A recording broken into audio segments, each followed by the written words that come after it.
நமது தெய்வீகம் digital YouTube சேனலை காண வந்துள்ள அனைவருக்கும் என் சிறந்தாழ்ந்த வணக்கத்தை உரித்தாக்கி மகிழ்கிறேன். ஓம் சிவசிவ ஓம். இன்றைக்கி நம்ம பார்க்கக்கூடிய தலைப்பு என்ன? நம்மளுடைய பூஜை அறையில் நாம் வைக்க வேண்டிய திருவுருவ சிலையோ, திருவுருவ சிலைன்னா திருவுருவ சிலையா நினைக்கக்கூடாது, சுவாமி திருவுருவ சிலை ரூபத்தில் உங்கள்கிட்ட இருக்காருன்னு நினச்சிக்கணும். அதே மாதிரி நம்ம வீட்டில் திருவுருவப்படம், எந்த மாதிரி திருவுருவப்படம்? சுவாமி திருவுருவப்பட ரூபத்தில் இருக்காருன்னு நினச்சிக்கணும். திருவுருவப்படமாக பார்த்தா படமாக மட்டும்தான் இருக்கும், திருவுருவ சிலையாக பார்த்தா சிலையாக மட்டும்தான் இருக்கும். அப்போ அதில் இருக்கக்கூடிய உயிரோட்டம் வரணும்னு நினச்சா அங்கே சுவாமி இருக்காருன்னு நம்பணும். அப்போ நம்ம சுவாமி பார்க்குறாருன்னு நம்பணும். சரி, அதே மாதிரி அதில் வைக்க வேண்டிய திருவுருவ படங்கள் என்ன, அந்த பூஜை முறைகள் எப்படி எப்படி பண்ணணும் அப்படிங்கிறத, பூஜை அறை எப்படி வச்சுக்கணும் அப்படிங்கிறத நம்ம பார்ப்போம். முதல்ல இதில் சுவாமிக்கு நீங்கள் இவ்வளோ பெரிய ஹால் வைக்கணும், இவ்வளோ பெரிய ரூம் வைக்கணும், இந்த மாதிரி வைக்கணும், அந்த மாதிரி வைக்கணும், இந்த மாதிரி விஷயங்களை போய் தயவு செஞ்சு அப்படி உங்களுக்கு வசதிகள் இருந்தால் உங்களுக்கு எப்படி பண்ணிருக்கீங்களோ அதுபடியே பண்ணுங்கள். இதில் ரொம்ப குழப்பிக்க வேண்டாம். என்ன நினச்சிக்க வேண்டாம், நார்த் ஈஸ்ட் கார்னரில் வச்சாதான் சுவாமி வருவார், சவுத் வெஸ்ட் கார்னரில் வச்சாதான் சுவாமி வருவார், நார்த் வெஸ்ட்டில் வச்சாதான் சாமி வரும், அப்படிலாம் இல்லைங்க. நல்லா புரிஞ்சுக்கணும். அங்கிங்கனாதபடி எங்கும் பிரகாசமாய் ஆனந்த ரூபமாக அருளோடு இருக்கிறவர் சுவாமி. சரியா? அதனால் சுவாமிக்கு நீங்கள் மனசார நினச்சிக்க வேண்டிய விஷயம் என்னென்னா, சுவாமியோட பக்தியை தான் பார்ப்பார். சரிங்களா? ஒருவேளை அந்த இடத்துல உங்களுக்கு வசதி இல்லைன்னு வரும்போது இதெல்லாம் நீங்கள் ரொம்ப போட்டு குழப்பிக்க வேண்டாம். இல்லை, எனக்கு அவ்வளோ பெரிய இடம் இல்லை, ஃப்ளாட்டில் எனக்கு சின்ன ஒரு இதுதான் வச்சுருக்காங்க, அதை நான் வச்சு வழிபடலாமா, சந்தோஷமாக வழிபாடுகள் செய்யுங்க. சரி, ஜென்ரலாக நம்ம சொல்லக்கூடிய அமைப்புகள் என்னங்க அப்படின்னா, கண்டிப்பாக உங்களுக்கு இருக்க வேண்டியது விநாயகர். சரிங்களா? அதே மாதிரி பார்த்திங்கன்னா நீங்கள் சரஸ்வதி. எப்பயுமே நம்ம மகாலட்சுமிக்குள்ளே எவ்வளோக்கெவ்வளோ இன்ட்ரெஸ்ட் வரோமோ பாதி பேருக்கு சரஸ்வதியை நம்ம விட்டுட்டோம். ஏன்னா ஞானம் வேணும். நீங்கள் வெல்த் கொண்டு வரணுன்னா அதுக்கு ஞானம் வேணும் இல்லையா? அப்படிங்கும்போது சரஸ்வதி தேவி. அது மட்டும் இல்லாமல் நம்மளுடைய மகாலட்சுமி. சரியா? அதோடு இல்லாமல் நம்மளுடைய முருகப்பெருமான். சரிங்களா? திருச்செந்தூர் முருகன். இது நான் காரணமாக தான் சொல்கிறேன். சரிங்களா? திருச்செந்தூர் முருகன். அது மட்டும் இல்லாமல் நம்மளுடைய பெரியவர்னு சொல்லக்கூடிய அமைப்புகள், பெரியவங்க சொன்னால் பெருமாள் சொன்ன மாதிரி அப்படின்னு சொல்லக்கூடிய நம்மளுடைய வெங்கடேச பெருமாள். சரிங்களா? இந்த மாதிரி வழிபாடுகள். அதே மாதிரி தேவின்னு வரும்போது எப்பயுமே நான் சொல்லக்கூடிய அமைப்பு என்னென்னா, குடும்ப சகிதமாக வழிபாடுகள் செய்யுங்க.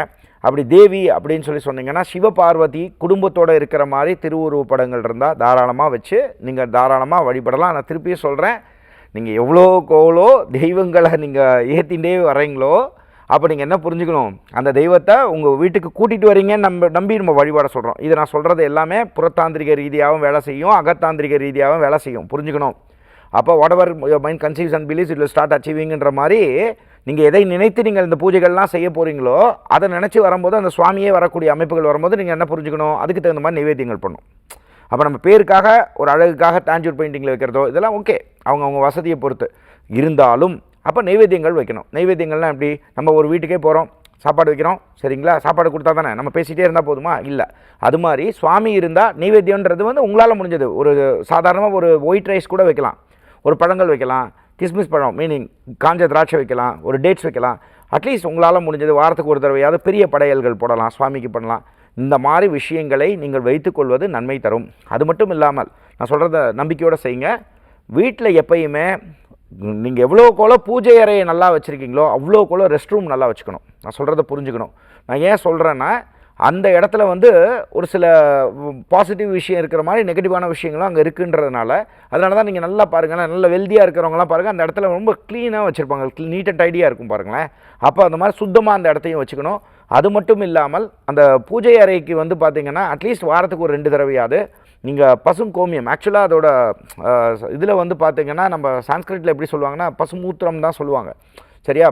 அது வேறு மாதிரி சொல்லுவாங்க, ப்ரொனன்சியேஷன் சொல்லுவாங்க. பட் இருந்தாலும் இந்த கோமியம்னு சொல்லக்கூடிய அதை எடுத்து வச்சுக்கலாம். அதே மாதிரி பஞ்சகவியாக இருந்ததுன்னா பஞ்சகவியாவை தெளித்து விடலாம்.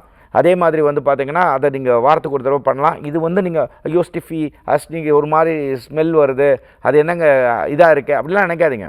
இது பக்தி ரீதியாக இருக்கிறவங்களுக்கு நான் சொல்கிறது புரியும். அது இல்லையா, உங்களுக்கு ஆக்சுவல் பன்னீர் எடுத்து அந்த ஒயிட் ரோஸ் பன்னீர்லாம் ஒரிஜினல்ஸ் இருக்கிற மாதிரி வாங்கிக்கோங்க. அதை நீங்கள் தெளித்து விட்றது மனம் கமழக்கூடிய விஷயங்கள். இதில் நேச்சுரல் இன்சென்ஸ் எவ்வளவோ இருக்குங்க. நேச்சுரல் இன்சென்ஸ்னால் என்ன, நேச்சுரலாக கிடைக்கக்கூடிய மனங்கள் வரக்கூடிய ஊதுபத்திகள், இந்த மாதிரி விஷயங்கள் வழிபாடுகள் செய்கிறது. எப்பயுமே ஒரு கூட்டு பிரார்த்தனை செய்கிறது, இந்த வீட்டில் வச்சு பூஜைகள் செய்கிறது. தயவு செஞ்சு வீட்டில் கிரகங்களை சொல்லி திட்டாதீங்க. சில பேர் வீட்டில் எல்லா பூஜையும் செய்வாங்க, எனக்கு இது இல்லையே அது இல்லையே அப்போ வெள்ளிக்கிழமைக்கு அப்புறம் வரக்கூடிய சனி பகவானை போட்டு திட்டுறது, இந்த மாதிரி விஷயங்கள்லாம் சொல்லாமல், கெட்ட வார்த்தைகள்லாம் வீட்டில் பேசாமல், அதேமாதிரி வீட்டில் உட்காந்து ஜாலியாக குடிக்கிறது, அப்படிலாம் குடிக்கிற ஹேபிட் இருந்ததுன்னா சுவாமிக்கிட்ட இல்லாமல் தூரமாக போயிடுங்க. ஒரு ஓரமாக தனியாக உங்களுக்குன்னு ஒரு ஸ்பேஸ் வச்சுக்கோங்க, அந்த இடத்துல மட்டும் வச்சுக்கோங்க, சுவாமிக்கிட்ட வர வேணாம். ஏன்னா சுவாமி இருக்காருன்னு நீங்கள் நம்புற பட்சத்தில் we should not disturb them இல்லை. ஸோ அந்த மாதிரி விஷயங்கள் பண்ணுறது, நைட் நேரத்தில் நீங்கள் போகிறீங்க அப்படின்னு சொன்னால் நைட்டு ஒரு ஊதுபத்தி ஏற்றி வச்சு பண்ணுறது, இந்த மாதிரி விஷயங்கள்லாம் நீங்கள் செஞ்சுட்டு வரும்போதே உங்கள் வீடே வந்து பார்த்திங்கன்னா சுபிட்சமாக மாறுதுங்கிறதுல மாறுபட்ட கருத்தே கிடையாது நண்பர்களே. ஒருவேளை நம்ம இப்போ பேசின விஷயங்களில் உங்களுக்கு ஏதாவது சந்தேகங்கள் இருந்து இந்த மாதிரி ஒரு டவுட் இருந்ததுன்னா தாராளமாக நம்மளோட நிகழ்ச்சியில் வந்து கீழே நீங்கள் கமெண்ட் பாக்ஸில் டைப் பண்ணுங்கள். நான் ஃப்ரீயாக இருக்கிற நேரத்தில் உங்களுக்கு பதில் நான் உங்களுக்கு தரேன் நண்பர்களே. இந்த சேனலை வந்து தொடர்ந்து நீங்கள் ஃபாலோ பண்ணக்கூடிய அன்பர்கள் நிறைய பேர் நான் பார்க்குறேன். அப்படிங்கும்போது நீங்கள் சப்ஸ்கிரைப் பண்ணாமல் இருக்கீங்க, பக்கத்தில் சப்ஸ்கிரைப் பண்ணிக்கோங்க. பக்கத்தில் இருக்க பெல் ஐக்கானை கிளிக் பண்ணும்போது நாங்கள் பண்ணக்கூடிய எல்லாருமே, இதில் பேசக்கூடிய எல்லா அன்பர்களுமே உங்களுக்கு நல்ல விஷயங்களை தான் சொல்லிகிட்டு இருக்காங்க. அப்போ உங்களுக்கு வந்த அந்த அப்டேட்ஸ் வந்து சேரும் அன்பர்களே. அடுத்த நிகழ்ச்சியில் உங்களை சந்திக்கும் வரை உங்களிடமிருந்து வணக்கம் கூறி விடைபெறுவது உங்கள் விஜய் சேத்து நாராயணன். நன்றி, வணக்கம். ஓம் சிவ சிவ ஓம்.